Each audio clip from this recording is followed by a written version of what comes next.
Hey everyone, Chef Austin from Primal Pastures, and we're going to be making a pot roast dish today.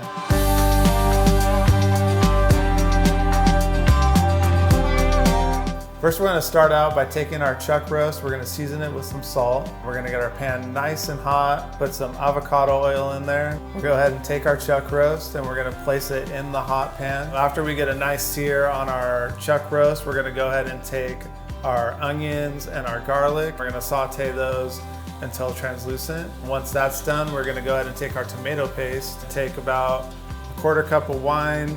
Then we're going to reduce our wine by half until you get about a syrupy texture. Place our pearl onions into the pot, and then we're also going to add in our chuck roast, and then we're going to take our beef bone broth from Primal Pastures. We're going to put that in just almost to cover the chuck roast. So after we put our beef broth in, we're going to want to bring that up to a simmer. This is a very important part of the process. Pop it into a 250-degree oven for 6 hours.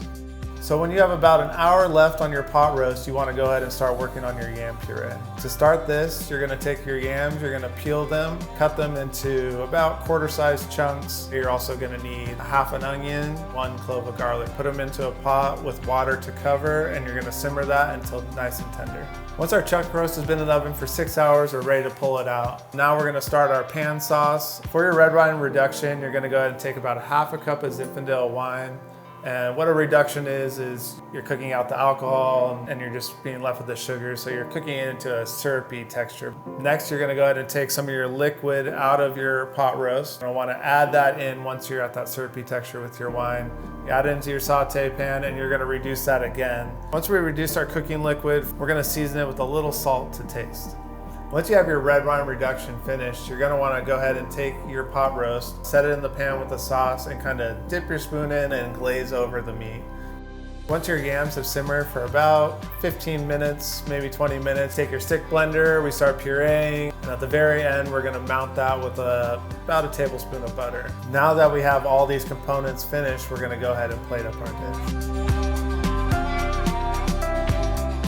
You're going to want to start with your yam puree. You're going to do a healthy portion on the bottom. We're going to go ahead and take our chuck roast, our glazed chuck roast, and we're going to set it on top of the yam puree. After that, we're going to take our pearl onions and place them around. After that, you're going to take any sauce that you have left in your pan and drizzle it over the top of the chuck roast. And then you're going to go ahead and finish this with some chive.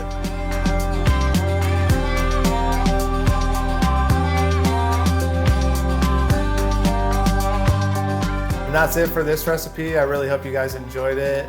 Find this recipe at becomewellwithin.com or primalpastures.com.